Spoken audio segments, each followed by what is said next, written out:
বাবা, বাবা তুমি কেমন আছো? এই মেয়ে, তুমি কে?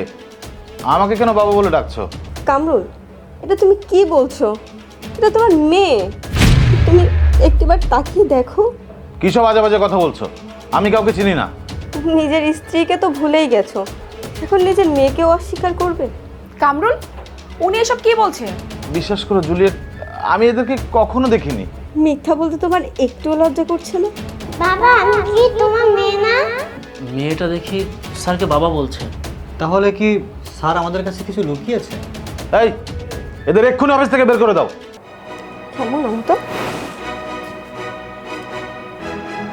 আমাকে তুমি এখান থেকে বের করে দিতে পারবে, কিন্তু সত্যটাকে না।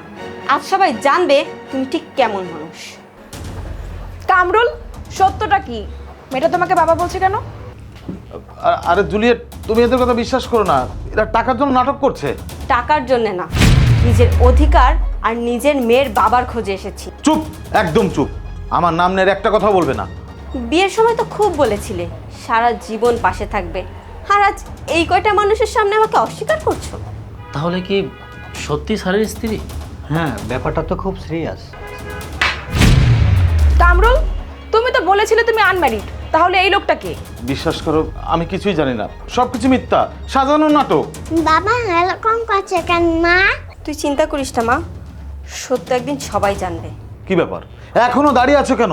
এক্ষুনি এদেরকে বের করে দাও। 1 মিনিট।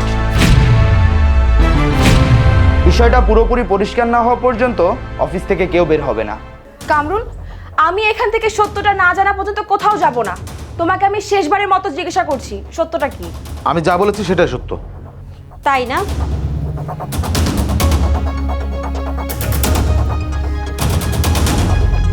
তাহলে এটা কি?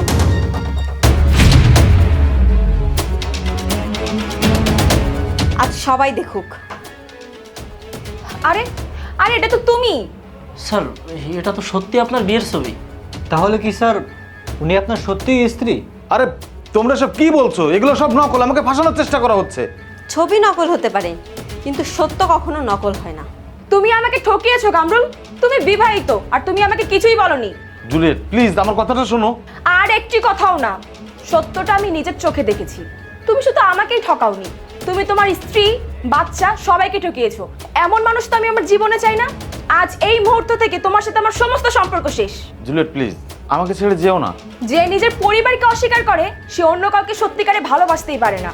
তুমি তোমার রাস্তায়, আমি আমার রাস্তায়। আজ থেকে কোনো প্রকার যোগাযোগ রাখার চেষ্টা করবে না। মিথিলা, আমি ভুল করেছি। টাকার মোহে আমি অন্ধ হয়ে গিয়েছিলাম। প্লিজ তুমি আমাকে ক্ষমা করে দাও। ক্ষমা চাইলে সব কষ্ট মুছে যায় না। মানুষ যদি সত্যিই বদলে যায় তাহলে সেটাই হলো তার সব থেকে বড় শিক্ষা এবং শাস্তি। মা, একবার আমাকে বাবা বলে ডাক মা। মা আমি বাবার কাছে যাবো না মা। আজ আমরা একটি শিক্ষা পেলাম, টাকা আর পদমর্যাদা মানুষকে বড় করে না, মানুষকে বড় করে তার চরিত্র। সংসার ভাঙতে এক মুহূর্ত লাগে, কিন্তু বিশ্বাস গড়তে লাগে অনেক বছর। টাকা মানুষকে বড় করে ঠিকই, কিন্তু পরিবার হারালে সেই টাকাই কোনো কাজে আসে না। তাই কখনো পরিবারকে অবহেলা করো না। কামরুল, তোমার পাশে দাঁড়িয়ে আজকে আমি আমার সব কিছু হারিয়েছি, আর তুমি আজ এতগুলো মানুষের সামনে আমাকে অস্বীকার করলে। টাকার অহংকারে তুমি আজ তোমার স্ত্রী সন্তানকে ভুলে গেছো, কিন্তু একটা কথা মাথায় রেখো, সত্য কখনো লুকিয়ে রাখা যায় না। আমি তোমার টাকাও চাই না, আমি তোমার সম্পত্তিও চাই না। আমি শুধু চাই আমার মেয়েটা যাতে সারা জীবন বলতে পারে যে এটাই আমার বাবা। যে মানুষ নিজের পরিবারকে লুকিয়ে রাখে সে পৃথিবীর কাছে বড় হলেও নিজের বিবেকের কাছে ছোটই থেকে যায়। প্রিয়া প্রতিদিন দরজার কাছে তাকিয়ে থেকে আমাকে জিজ্ঞাসা করতো, মা বাবা কি আজ আসবে? আর আমি ওকে প্রতিদিনই মিথ্যা আশা দিয়েছি, কিন্তু আজ আর মিথ্যা বলবো না।